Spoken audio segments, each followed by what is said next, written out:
Alright. That was, not easy to align, but anyway. This is now Wednesday, Thursday, Friday, Saturday, Sunday. 4 days after that landslide that we saw most recently. And this time I'm on my porch. The roof's above me. I am sitting on a little chair that I reclaimed from the hillside while I was over there. There's a lot of trash there, and I have a cup of seeds.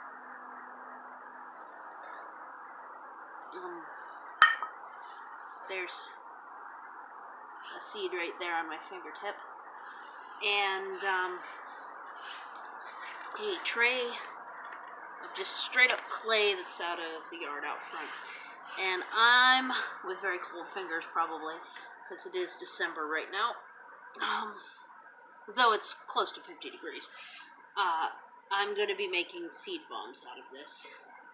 These are false indigo, which aren't huge or anything, but they're nitrogen fixers.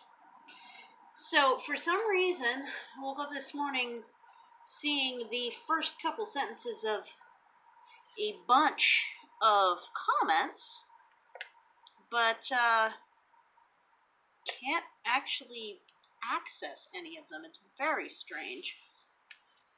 Where was that cup? Okay, here we go. We've got a cup to put them in. Yep, fingers are already a bit cold. Oh well. So I'm putting about however many seeds land on my fingers is fine. I don't know how many seeds I'm putting in each of these. It was suggested on the Pennsylvania Native Plant Society page on Facebook. Not mine, but a very useful site that I don't know how I'd be as far along as I am without them. They're great. They're wonderful people. So you're going to see me looking down this way quite a bit. So it's just put a small number of seeds in the middle and ball them up. And this is suggested because I can throw it farther and with greater accuracy. And I thought that was an excellent suggestion. Alright, so we have questions about the landslide that's about 150 feet.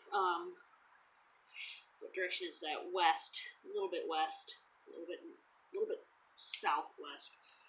Along the cliffside from my property. So it's really close, and it's a biggin. It's about 230 foot tall of just defoliated surface that's also probably about 80 foot wide. These are easy to make. Awesome. So the questions included an assumption that it's water that did that. So the type of soil was actually told to me. It's dryness that did my particular landslide. You might be thinking of mudslide. This is dry, loose, shale, talus slope. Okay, thank you, scientist on PA Native Plant Society on Facebook. Probably not technically employed as a scientist, but that was an excellent phrase that I did not know before, and I really appreciate having the knowledge dropped upon me. That's excellent, helpful stuff. So basically, it's dry shale, and the problem that caused the landslide isn't water, it's a lack thereof. It is a windstorm that had no rain that put it at so much of a risk as what resulted. Oh, I'm all dirty. That's great. I like being all mudded up. I'm just gonna have to figure out how to get through the door without staining everything on the way. Once I rinse my hands off, the hose is off out here. So the fact that it rained today is quite the blessing. Thank goodness. It also is getting those seeds watered in. hopefully, that I did already launch off the cliff. And it's also getting the willow cuttings that I already put in stabilized in there. So they hopefully have a chance of eventually setting roots. Now they're in the more watered zones of the hillside, so they have a better chance. They are edge stabilizers because it requires actual planting to get them in the ground. Not a very invasive planting, just a jam a stick in the ground type of planting. Willow comes in various forms. If you're curious about how many different forms, it would be probably best resource to look up Vermont willow. They're very Googleable. They do sell willow cuttings, and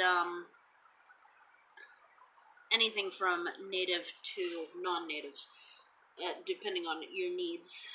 Willow is what a lot of your baskets are made out of. So wicker is a willow product. That's a lot of what willows do. You may have seen weeping willows. They are the most commonly known type. I guess they just have some sort of mystique about them because they get huge and they look cool. They're fun to climb. They take on very strange growth habits, but they're not what I've planted. I planted Salix discolor, which gets about 20 to 25 feet tall, and that's it. It cuts pretty well for building materials. That's why I actually had planted some down the hill here. It can be cut very young and used for basketry making, or it can be cut a little bit older and used for building material or not great quality, but very usable firewood. So that is what I'm planting along the edges, not because it's, some sort of wonderfully ideal willow, but because it's a half-mile away. It's in my friend's yard, and I could go get those the same day that it first became accessible to get over on that cliffside for me. As much of that was my schedule as anything else, so it's not too bad. So doing this in a panic as fast as possible type of method is a good portion of why I chose that particular willow. Is that I can go get it, and I went and got it at 10:30 at night, and I walked through my town carrying a huge bundle of sticks at 10:30 at night. At least it wasn't broad daylight. My neighbors already think I'm crazy, so it's not that big a deal.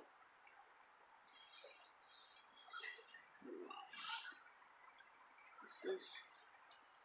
Oh, I don't know. Will I be able to show you? Yeah, making progress there. So, that was another question that came up, is what willows are. Another question that came up is what type of rooting I'm prioritizing. And honestly, I'm prioritizing nitrogen fixers because they are aggressive. And I'm prioritizing wide root structures. The soil structure before it reaches rock down there is really shallow. And so having something that's going to try and root very deeply is just going to crack apart rocks more, because that substrate is just rock. It's shale is some loose, dry stuff. It does not absorb water. It doesn't really hold on to vegetative life too well. It's just from time to time the freeze-thaw cycle, and any growth getting in there just cracks it free and it falls, especially when it's on that steep of a situation as we see here. So I did throw honey locusts out there. Now the height of those honey locusts is actually pretty short. And they do root somewhat deeply, and I will continue to get as many pods as that. Now, again, why did I choose honey locust? Because I had the seeds on hand, not because they're not for any phenomenal reason, really, just because I had those. And I can go get more.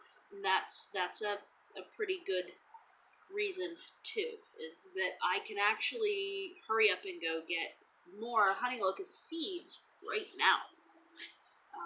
Well, next time I'm along a busway anywhere, because they're one of the favorite of the city's street trees, and they're native. They may or may not develop nasty thorns coming from seed. Doesn't matter. In this case, it really doesn't matter. I just need to be able to throw them as far as possible. So there will be an easy access to quite a few of those kinds of seeds right now, because they stay on the tree for a long time through the winter. And it's pretty easy to just pick these big pods off of the tree and then crack the seeds out of them and take more seeds over to get some trees started. Another type of seed that's on trees right now doesn't start as quickly. It doesn't become seedlings quite as fast. It is staghorn sumac. You can get those really easily. But just anything that's a pioneer species that's native is what I'm looking for. Something that will grow on naked ground, and even prefer that. And the more natives I can get in there, and the more I can displace the invasives that will certainly love being there. So I'm really hoping that I'm going to sneeze. Goodness! Really hoping that those can take very strongly. So this is false indigo. It gets about 3 foot tall, has a bit of a taproot. Prefers wet situations, but I have it handy, and we'll see how it does in the situation it's being given. A lot of the seeds that I would otherwise have are already planted out, so I kind of have to work with what I can get right away. I'm also going to keep an eye out for acorns that are still viable, although most of those have, and should have, been buried by the squirrels by now. So, who knows? Who knows what I'll be able to pull up. And I think I'm going to try and put out some hognut, but I haven't fully decided. I soaked them, so there's that, but I don't know if I'm going to actually put those towards the hill or not, because I'm not really familiar with their root structure at all. I'll have to look that up first. Whew, this is so muddy at this point, it's hard to even see the seeds. Wow. Alright. Mud, mud, mud, mud, mud, mud, mud. I might be about done with this, because my cup's getting kind of full. And so, yeah, false indigo is another native, and it's something I have handy and ready to go. Let's see what else we got going here. I'd also really like to get shallow net-forming rooting plants so that they can send out more roots sideways, so I can plant alongside the problem and have my accessible planting areas start to populate the area that all I can do is throw seeds at it safely. I don't plan on risking falling down the hill. And speaking of not planning on risking myself, this is going to be the most controversial part of this video, I think. If you're a male in the world, if you're straight and not queer, you might not have the same concerns in life that I do. Not enjoying the pressure to go interact with unsafe people. If my neighbors are too dumb to look out their back window and realize that all their trees are gone, I don't think that's my problem. And that street up there, a lot of the people, I do see drug deals happen up there a lot.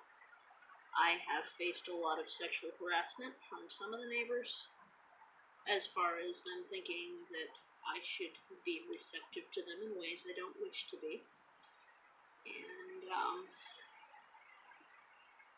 the amount of space between me and my neighbors is the correct amount of space. I am not going to risk myself by going and knocking on their doors. Now, I know in a permaculture setting, that's a difficult thing to wrap your head around, because, it's people care, I have to care for myself, too.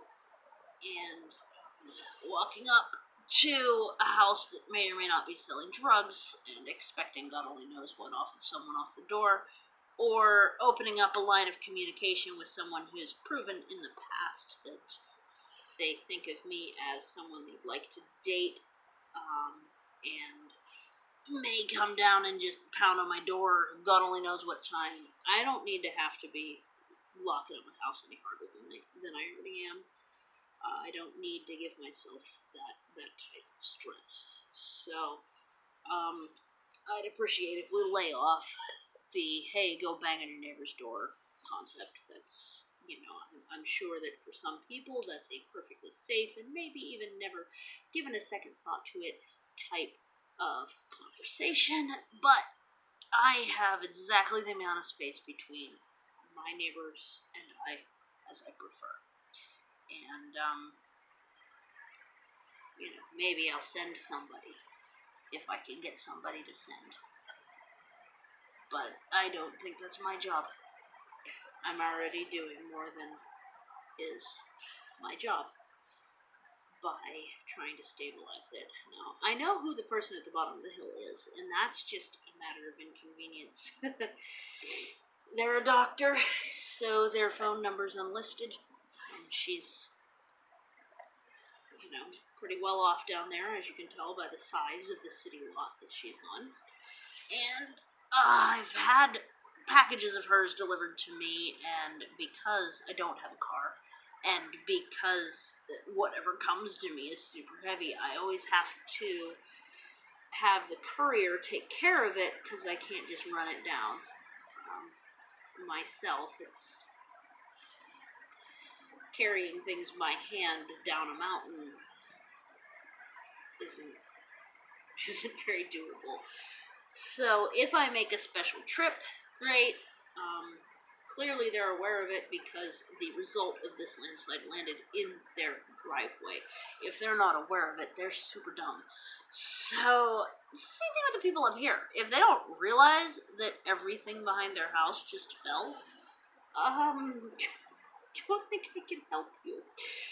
So, yeah, other than flyering anonymously, don't think there's a whole lot I can do. I think part of the reason that I shake while I'm back there is I'm nervous someone will come out the back of their house, and, they're not going to be mad at me for helping their hill, but they might realize who I am and where I live. I'm just not comfortable with some of the folks up here. The other side of the street, that way, and some of the most immediate ones are alright, but I've had problems with, I can barely work on my gutters without getting people coming up here harassing me about how I look and whether or not I should be doing heavy labor. So I do keep myself tucked away. And if it's someone who presents as female who's helping me with the ladder, it's even worse, because there's this assumption that we don't know what we're doing, and the harassment level and being told how I should act in the world is just way too much for me. I'm not gonna deal with that crap. I've been followed up the street in the dark silently, only to have the presence made known after I was cornered and definitely alone. I have had someone, this was years ago, and I think he's sober now, but I've had someone come up into my yard to ask me if I was a vampire because he had noticed from his windows that I was out at midnight a lot. And when asked why he was spying at me from his windows, he just told me, well, I am your neighbor. So there's a lot of trees along that side of the property now, because it's still the same guy. He's on a lot less drugs now, so that's good. We did used to have a heroin house down the way. It was vacant for a really long time, and eventually the township tore it down. Thank goodness. So it's no longer, but the effects of heroin, even 6 years later, there's still weirdnesses about this neighborhood that I don't know if would have been here if not for that. So, trust people to make their own decisions. And I'm doing what I can. So this was a pretty long one. Pretty personal. The neighbors that I like, I keep up with somewhat. And then also, I think once you start the process of being quiet in your own neighborhood, it's kind of hard to bridge the gap in the other direction who's not impacted by this. If it was on the side of the people that I feel really good about, yeah, I'd be up in people's mailboxes and knocking on doors. But it's up the other street, and most of this neighborhood avoids a lot of that part of the hillside, so it's a shame, but it's reality, and people care has got to start with me. So let's see if I can unmuddy my fingers enough to actually hit stop on this video without screwing up my screen, because whew, I don't know. Alright, I'm gonna go. I probably I might make a video from the landslide edge with actually dispersing these. We'll see. Bye.